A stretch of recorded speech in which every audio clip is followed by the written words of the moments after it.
En 1878, en el corazón del Londres victoriano, el fotógrafo William Harris hizo un descubrimiento aterrador.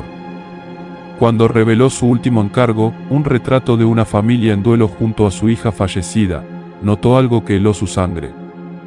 En la esquina de la fotografía, apenas visible entre las sombras, había otro niño. Un niño que él nunca había fotografiado. Un niño cuyo rostro pronto reconocería en un recorte de periódico sobre un incendio que consumió un asilo de trabajo 20 años antes. Esta es la historia verdadera del fotógrafo que capturó algo más que a los muertos, y la pesadilla que se desató cuando el pasado se negó a permanecer enterrado. William Harris había construido su reputación sobre la sensibilidad y el arte. En una época donde la muerte estaba siempre presente, cuando las familias perdían hijos por enfermedades, accidentes y pobreza con desgarradora frecuencia, la fotografía post-mortem ofrecía algo precioso, un recuerdo final, un último retrato, la prueba de que un niño amado había existido. Harris comprendía el dolor. Trabajaba rápido y respetuosamente, posicionando a los fallecidos con cuidado, a veces pintando ojos abiertos sobre párpados cerrados en la impresión final, creando la ilusión de un sueño pacífico en lugar del descanso eterno. Su estudio en WYCH Street ocupaba la planta baja de un edificio estrecho que se inclinaba ligeramente hacia un lado, como si estuviera exhausto por el peso del smog y la tristeza de Londres. Los pisos superiores se habían convertido en su cuarto oscuro y vivienda. La ubicación era conveniente, asequible, y algo en lo que intentaba no pensar demasiado. El edificio se levantaba sobre las ruinas del asilo de trabajo para niños de Mercy Hill, que se había quemado hasta los cimientos en 1858, 20 años antes de que comience nuestra historia. 43 niños habían perecido en ese incendio. Los periódicos lo llamaron una tragedia. Los sobrevivientes lo llamaron algo completamente diferente. Todo comenzó con la familia Morrison a finales de octubre de 1878. Su hija, Elizabeth, de apenas 7 años, había sucumbido a la escarlatina. Harris la fotografió acostada en un pequeño ataúd blanco, rodeada de flores, sus padres de pie rígidos por el dolor a cada lado. Era un encargo estándar, sombrío pero directo. Pero cuando Harris reveló la placa negativa de vidrio en su cuarto oscuro esa noche, notó una anomalía en el fondo. Cerca de la pared trasera del estudio, parcialmente oculta por la cortina de terciopelo que usaba como telón de fondo, parecía haber otra figura. Una figura pequeña. Un niño. Harris asumió que era un defecto en la placa, quizás una doble exposición, aunque se enorgullecía de nunca cometer errores tan amateur. Hizo una nota para inspeccionar su equipo y no pensó más en ello. Hasta la familia Winters 2 semanas después. Su hijo, Thomas, se había ahogado en el Támesis. Otro retrato trágico. Otra sesión de revelado. Y allí, en la esquina de la imagen, estaba el mismo niño en las sombras. Esta vez, la figura era más clara, más cerca de la cámara. Harris pudo distinguir un vestido rasgado, cabello enmarañado, y algo en el rostro que parecía mal, aunque no podía articular que lo perturbaba. Comenzó a investigar. Harris sacó sus registros, emparejando placas negativas con impresiones finales de los últimos 6 meses. Para su creciente horror, encontró la figura en 17 fotografías diferentes. Siempre en el fondo. Siempre un poco más clara que la vez anterior. Siempre acercándose más a los sujetos de sus retratos. Pero aquí estaba la parte verdaderamente perturbadora. La figura solo aparecía en fotografías de niños.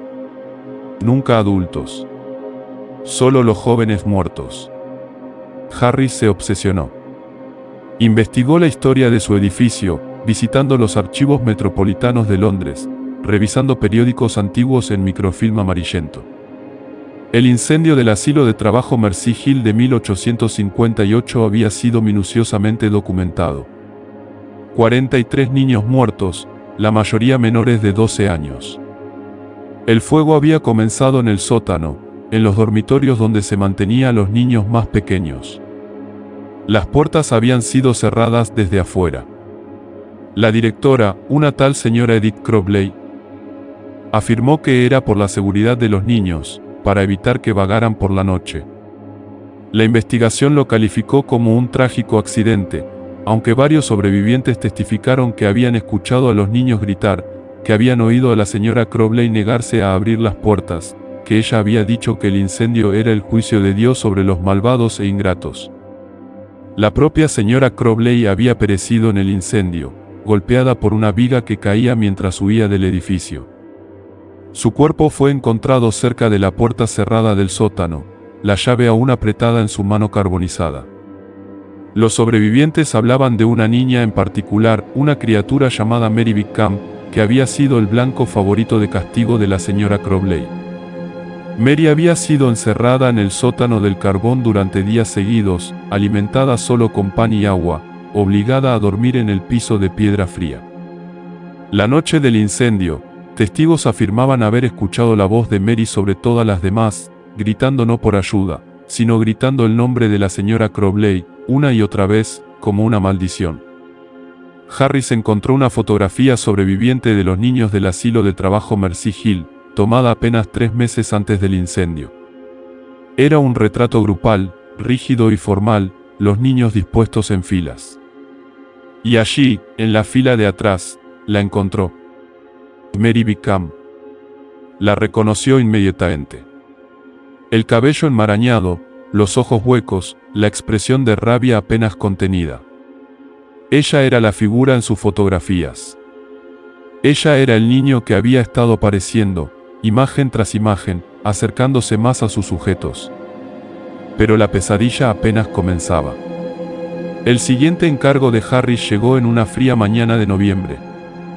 La familia Ashworth había perdido a su hija, Margaret, por neumonía.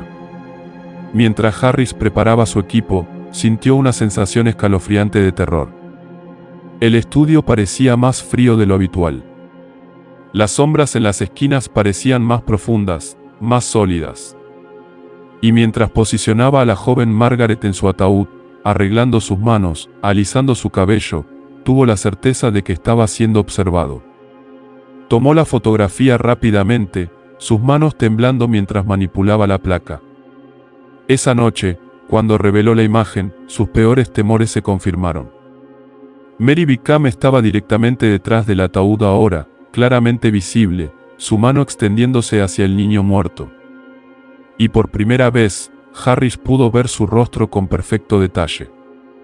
Sus ojos estaban quemados, cuencas vacías que parecían mirar directamente a la cámara. Su boca estaba abierta en un grito silencioso. Y su ropa, se dio cuenta con creciente horror, aún humeaba, como si el fuego nunca hubiera terminado verdaderamente para ella. Harris dejó de tomar encargos. Se encerró en su estudio, rodeado de las 17 fotografías, estudiándolas obsesivamente. Notó algo que había pasado por alto antes. En cada imagen, Mary Bickham no solo estaba presente. Estaba tomando algo. En las primeras fotografías, era sutil, casi invisible. Pero en las imágenes posteriores, podía ver un rastro tenue de luz, como hilo de tela de araña, conectando la mano extendida de Mary con el pecho del niño fallecido. Ella estaba tomando algo de ellos. Cosechando algo. ¿Pero qué y por qué? La respuesta llegó de una fuente inesperada. Una anciana apareció en la puerta de Harris a principios de diciembre, presentándose como Sarah Pembroke, una de las sobrevivientes del incendio de Mercy Hill. Había visto el nombre de Harris en el periódico, anunciando sus servicios de fotografía, y reconoció la dirección. Había venido a advertirle. Sarah explicó que Mary Bickham había sido diferente de los otros niños. Había nacido en el asilo, nunca había conocido ninguna vida más allá de esas paredes, había soportado la crueldad de la señora Crobley desde sus primeros recuerdos. La noche del incendio, mientras las llamas consumían el edificio, Mary había hecho un voto terrible. Nunca se iría. Rondaría la tierra donde había sufrido, y tomaría de los muertos lo que le había sido robado en vida, la infancia misma, la inocencia, la paz. Harris preguntó qué podía hacer. La respuesta de Sarah fue escalofriante. No había nada que pudiera hacer. Mary estaba ligada a ese lugar, alimentándose de la energía de la muerte joven, volviéndose más fuerte con cada fotografía, cada alma capturada. La única manera de detenerla, afirmaba Sarah, era darle lo que quería, reconocimiento, prueba de que su sufrimiento había importado. Harris tenía que fotografiarla deliberadamente, hacerla el sujeto en lugar de la sombra, y luego destruir la placa en fuego, liberando su espíritu de la misma manera en que había sido atrapada. En el solsticio de invierno de 1878, William Harris preparó su cámara para una fotografía final. Instaló su equipo en el centro exacto de su estudio, donde alguna vez estuvo la puerta del sótano del antiguo asilo. No usó ningún sujeto, ningún cadáver, ninguna familia en duelo. Solo una silla vacía, posicionada donde Mary Wickham había muerto 70 años después de su tiempo, clamando en agonía. Abrió el obturador y esperó. Durante varios minutos, no pasó nada. Luego la temperatura se desplomó. Se formó escarcha en las ventanas.